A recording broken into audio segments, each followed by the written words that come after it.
Hello, everybody. Today we are going to be making 제육볶음. All right, so 제육볶음 is like Korean stir-fried spicy pork. So we have cabbage, onion, garlic, pork. We normally wouldn't use pork belly, but that's all we have here in the UK. So soy sauce, corn syrup, gochujang, and oyster sauce and sugar. All right. white cabbage. Start by slicing it. I feel like Kay's cooking. Was that offensive for a while? Okie dokie.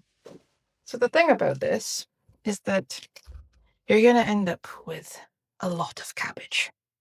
So Well, you have a whole cabbage there. exactly. So if you end up having too much, all you have to do is get a storage container, put a paper towel underneath it with water in it, put your sliced cabbage in that, pop it in the fridge. You've got it for later meals like fried buttered cabbage, whatever. Right. You get to a point where you've got about this much cabbage. Is one thinking this is enough? That's more than enough. Depending on how much you're serving, remembering that cabbage does wilt down when you cook it. This will be your amount. 2 hands full because I don't know the measurement. To the sauce.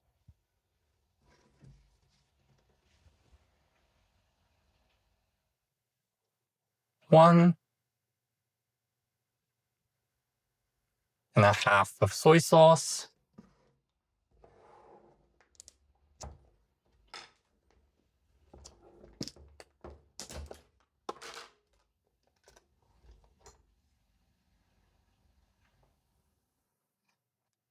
One and 2 spoonfuls of gochujang. Depending on how spicy you like this. Yeah. Depending on how much gochujang you add.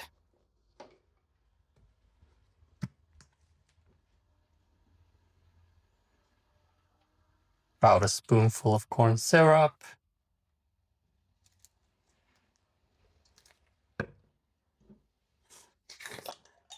Ah.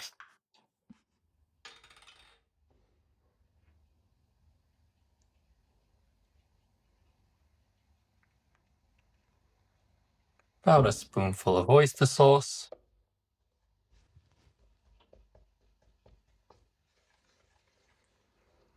More like a half spoon of oyster sauce. And then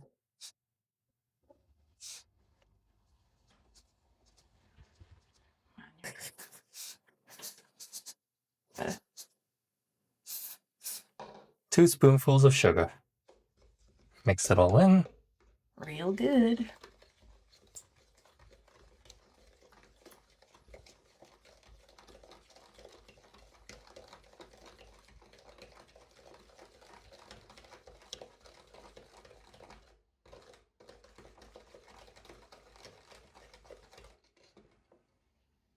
Taste test. Taste test. And the vibe is... You have to make that much noise. Respectfully. Oh, shush. Needs a little bit more. A little bit more sweet. What's your spice level on a scale of 1 to 10? If it's a little bit spicy, it doesn't matter really because you're doing it with putting it in pork. So add half a spoonful more of corn syrup and 1 more spoonful of sugar. That should do it.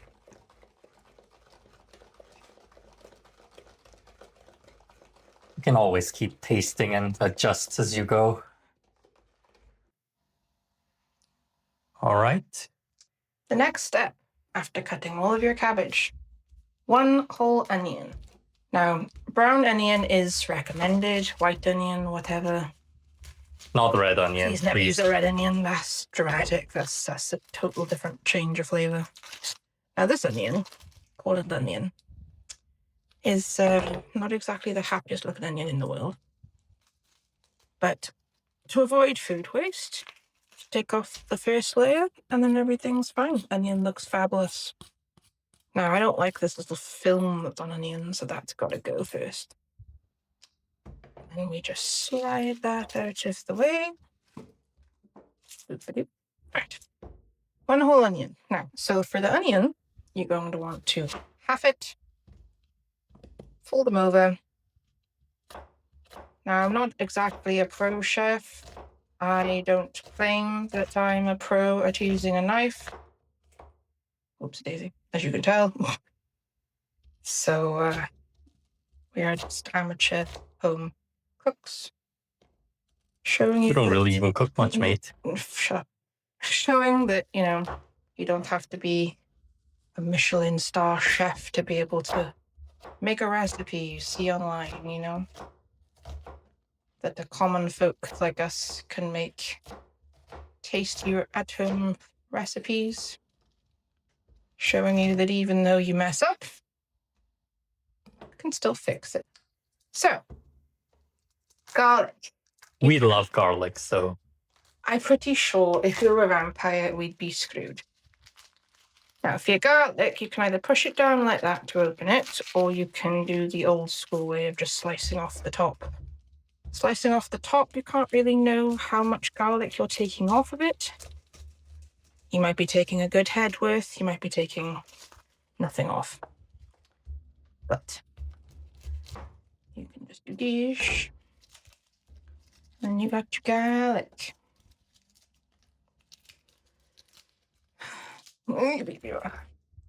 Get rid of all the yucky stuff, because nobody wants that. Now, you can use contraptions if you wish, like ones that take off the skin of the garlic, or you can just do it the old school way by hand. Yes, it takes 30 years, but then you've put love and care into your recipe. So, tail and head, and then it's usually easier to peel the skin off of it. So for dicing, it is technically easier to smash it and then chop it up so you have tiny, tiny chopped garlics. So what we're going to do is bonk, flatten your garlic out. Bonk, flatten your garlic. And then do that with however many cloves of garlic you have without throwing half of the garlic around your kitchen. That almost hit me. Sozzles, my bad. Ciao, ciao. My lovely new chopping board is going to be stinking of garlic for the rest of its life now. That's fine by me. Oh no! Come on. Trying, Timothy. Gosh, right. Once you've got your garlic, you then just start chopping it like this. Eventually it will go into chopped pieces. Make sure it's all stayed in one circle. Okay. Now all we have to do is transfer it to the plate with the onions so that you've got all your aromatics on one plate. There you go. Done. All right, next is the meat.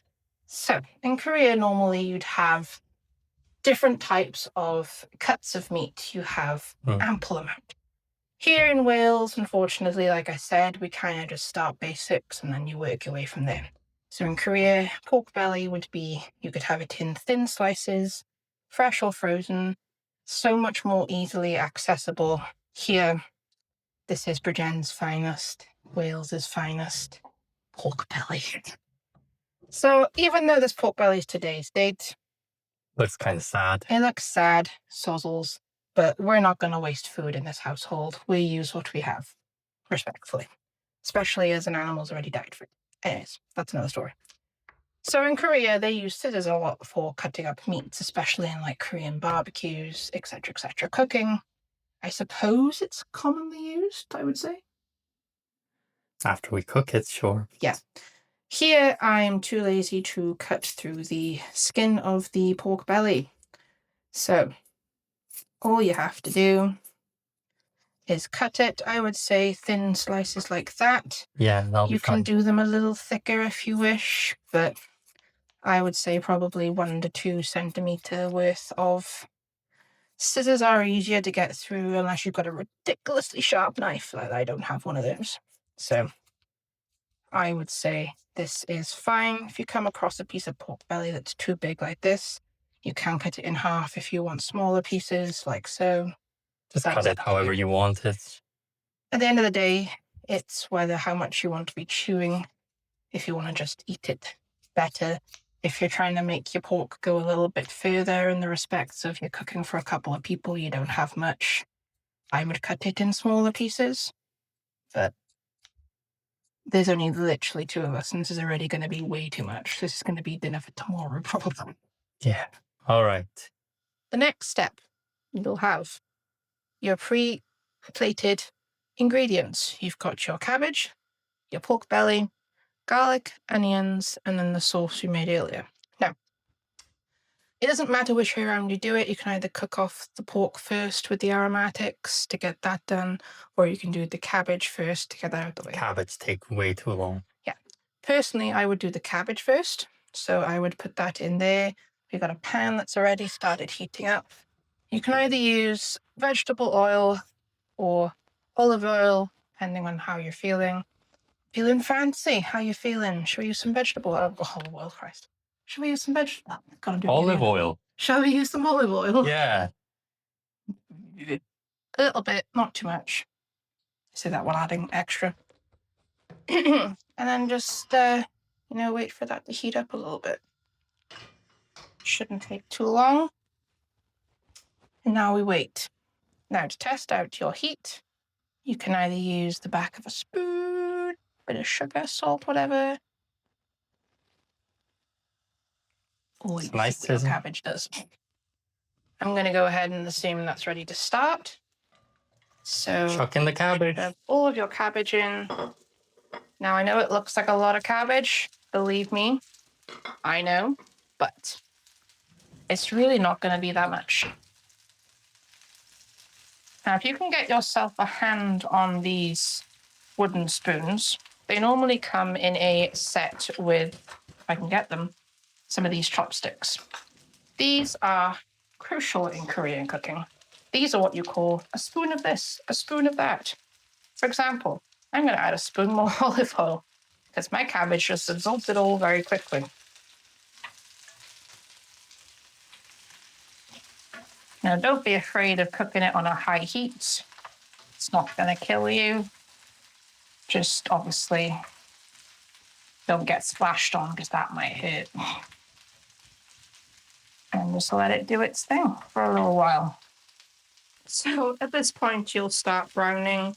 Don't be too concerned if some bit looks more burnt than others. It adds flavour, it's all good. But if you are too concerned and you don't want to keep burning it, take some pieces out. Not going to kill you, not going to kill it. But you get to a point where your cabbage starts looking like this. Up to you how much longer you want to cook it for. However, we're going to reincorporate it back in the pork. You can either keep it out and add it afterwards when the pork is cooked, or add it back in to keep cooking it. At this point, I know it sounds like an oily meal, but your pork belly will thank you for it. I know it adds its own oil in it, its own fat in it, but it will thank you. So, spin it round, get some of the cabbage juices. We'll spin it around like this if you need to, get all the bits off the bottom. Not that we have any, it's non-stick. But, options. Right. Give it a second to heat that bit of oil back up. And what we're going to do is add our pork. So, let's test out a piece. Sounds good to me. Yeah. Slowly add it, otherwise you will be smashed in the face with oil. Now that our pork belly has cooked a bit more, we can start adding the aromatics. So I would start with the garlic, get that melded in a bit more. Just dump everything in. Apparently the onions are going with. How rude. You can just dump everything in, but I want to get the garlic picking up all the flavors first, absorbing what the oil is in there. Start making some flavor to the pork. Right then. Onions are in. Give that a minute or two to cook up. We want the onions to be slightly transparent, but not fully cooked because you want it to cook by itself when we add sauce.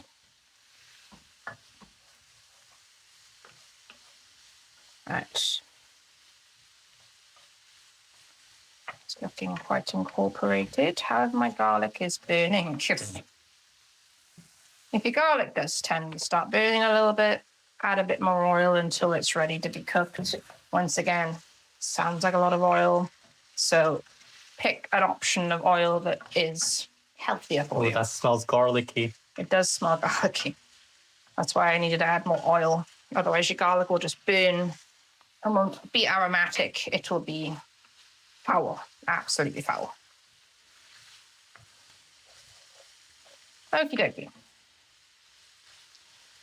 Now you can either keep going, keep searing your pork a bit longer, or you can do what we're going to do now and add the sauce. So add it slowly, making sure you're going all the way around so that there's not a chunk of sauce just in the middle of everything and everywhere. Get it all out the bowl. We want every last drop of this sauce.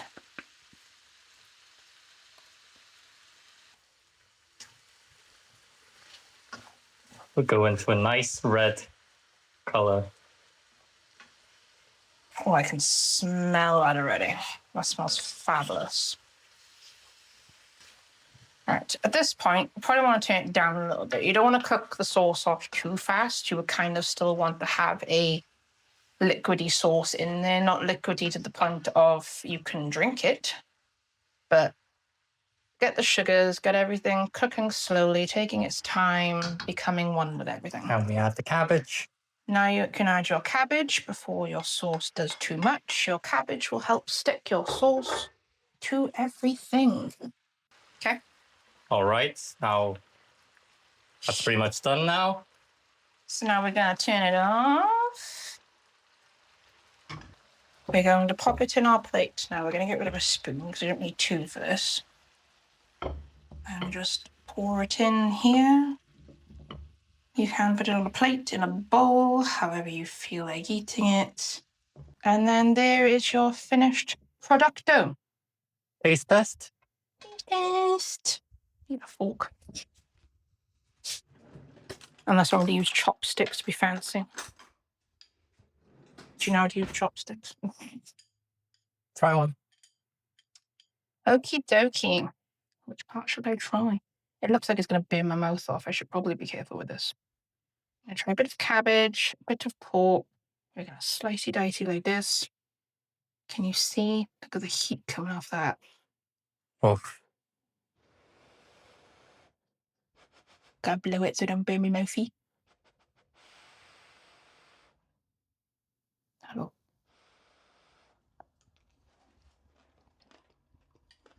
Mm-hmm. good. Bang. And there we have it. Jeyuk Bbokeum.